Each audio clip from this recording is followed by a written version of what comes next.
Sering kita katakan adat bersendikan syarak, syarak bersendi kitabullah.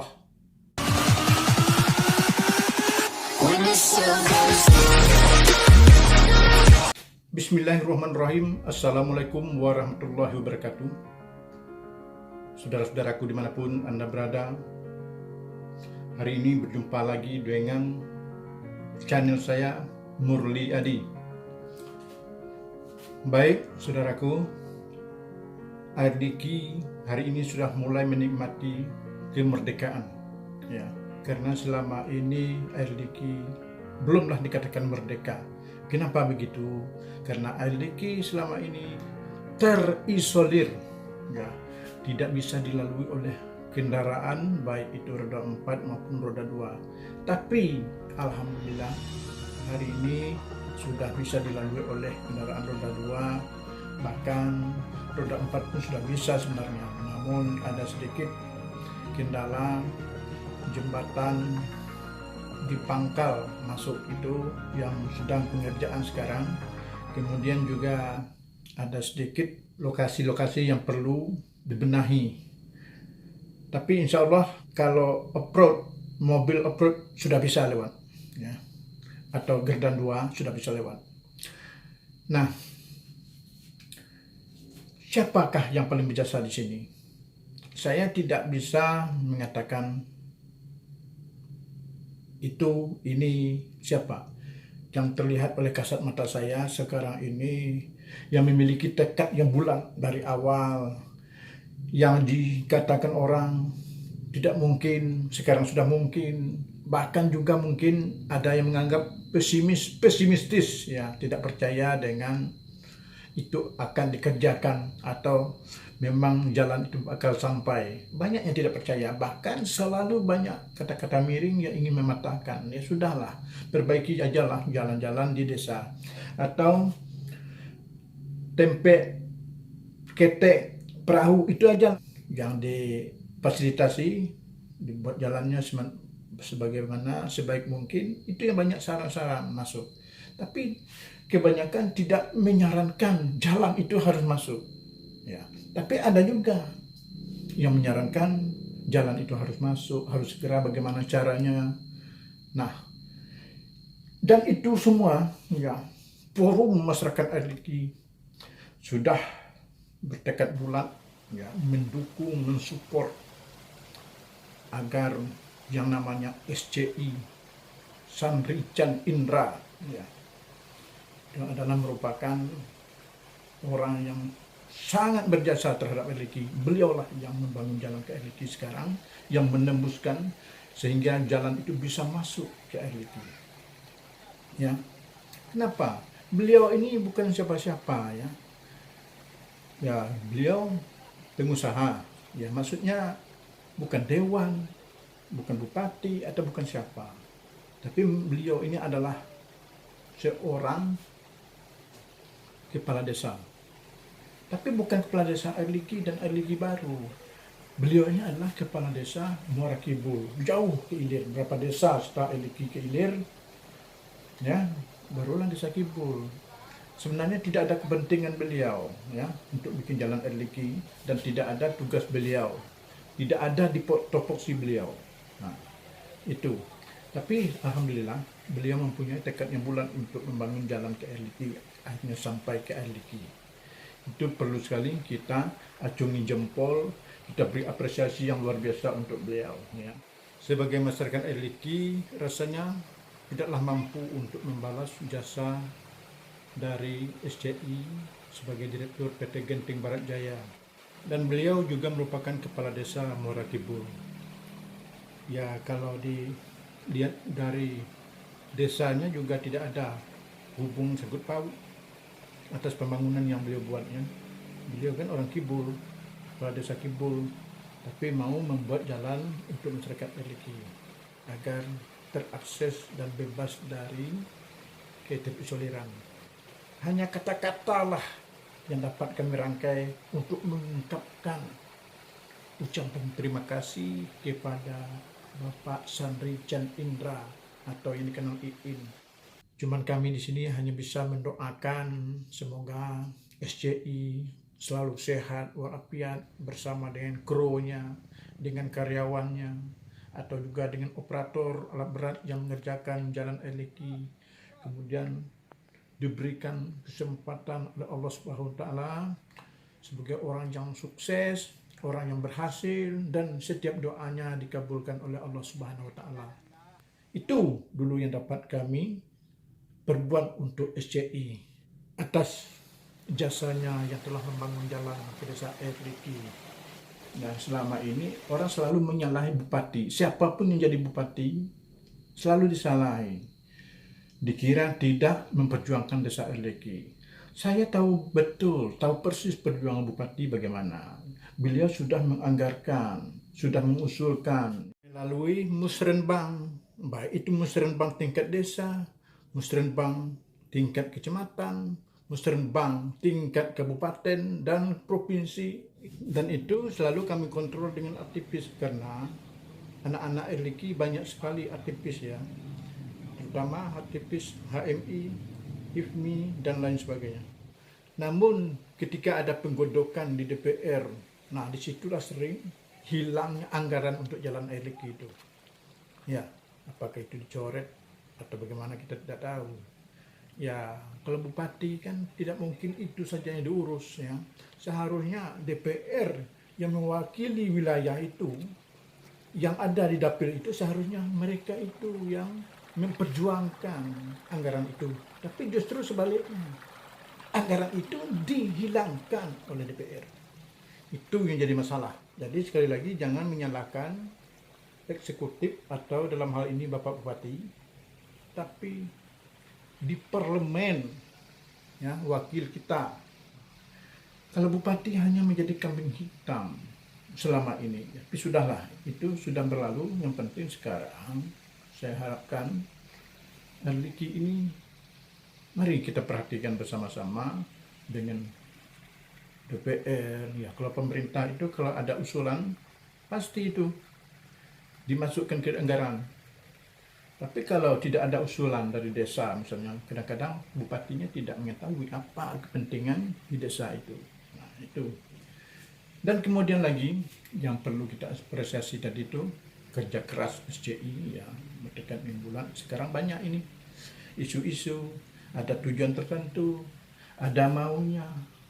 Yang pasti beliau sudah mampu dan sudah membuka jalan ke air Liki. Positive thinking. Kecurigaan yang lain itu sudah ada aturan mainnya. Kita tidak bisa mencurigai hal itu. Ada payung hukumnya. Bung Karno itu mengatakan ya, beri saya 10 pemuda, akan saya guncang dunia, akan kata beliau. Tapi sekarang saya mengatakan ada 10 orang saja pemuda di Merangin ini seperti SCI ya, bekerja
gerobak apa nama tuh, pakai motor jualan sayur, ya keranjang-keranjang yang di belakang tuh bawa ke Erliki. Begitu saya pertemuan dengan masyarakat Erliki, banyak merasa senang, aku senang, kami senang. Kenapa? Sekarang mau beli sayur, mau beli apapun makanan itu ada sekarang masuk ke Erliki. Terharu saya. Wah, kata orang masyarakat Erliki. Tapi saya katakan kepada masyarakat Erliki, saya justru pedih, ya, justru prihatin dan justru merasa malu. Kenapa masyarakat Erliki ini tidak bersiap-siap dan tidak tergerak hatinya untuk menanam sayur, tidak bergerak untuk membuat makanan, ya. Artinya seperti tahu. Nah, itu bisa dipelajari bagaimana kita buat pasar sendiri. Untuk masyarakat Erliki, ya, saya pesankan, jangan Anda menjadi penonton di tempat Anda sendiri. Karena Erliki kaya akan sumber daya alam, subur tanahnya, airnya jernih, ikannya banyak, rumputnya hijau. Itu perlu Anda jaga sebagai masyarakat Erliki. Tolong camkan itu. Dan Anda harus kreatif dan inovatif. Harus bisa berbuat sesuatu untuk diri Anda sendiri. Ya. Jangan lagi merasa senang ada pedagang sayur datang ke Erliki. Andalah yang membuat pedagang sayur dan menjadi pedagang sayur. Jangan ada gengsi, ya. Jangan ada yang merasa gengsi membawa dagangan, membawa sayuran. Itu tidak hidup, ya. Kalau ada rasa-rasa gengsi itu, tidak akan maju dan tidak akan sukses. Hilangkan, buang rasa gengsi itu. Kemudian produksilah sayur-sayuran itu secara besar-besaran. Anda tanam sayur berskala besar, kemudian Anda angkut ke pasar pakai mobil. Bukan Anda mengharapkan sebuah keranjang yang datang ke Erliki. Jangan itu. Jangan lakukan hal itu. Saya sebagai putra daerah Erliki, sebagai ketua forum masyarakat Erliki, yang mewakili Anda di luar, apapun kesulitan Anda di Erliki, cepat sampaikan kepada kami sebagai forum masyarakat Erliki, dan akan kami pecahkan permasalahan Anda. Dan Anda jangan tinggal diam. Kami tidak suka dengan Anda yang tinggal diam, ya. Jadi Anda itu terkadang tidak menyadari bahwa di sekitar Anda itu apapun yang diciptakan oleh Allah Subhanahu wa taala itu adalah merupakan sesuatu yang bisa bermanfaat untuk kita manusia ini, ya. Sesuatu yang bisa kita olah. Hanya kita saja yang belum terpikir, hanya saja kita yang belum terbuka hatinya untuk membuat sesuatu, ya. Apa alasan kita tidak mau berbuat? Jangan berpangku tangan. Sebagai orang Erliki, jangan berpangku tangan, ya. Harus semangat. Kemudian Anda jangan cepat puas dengan keadaan Anda. Ada yang mengatakan demikian.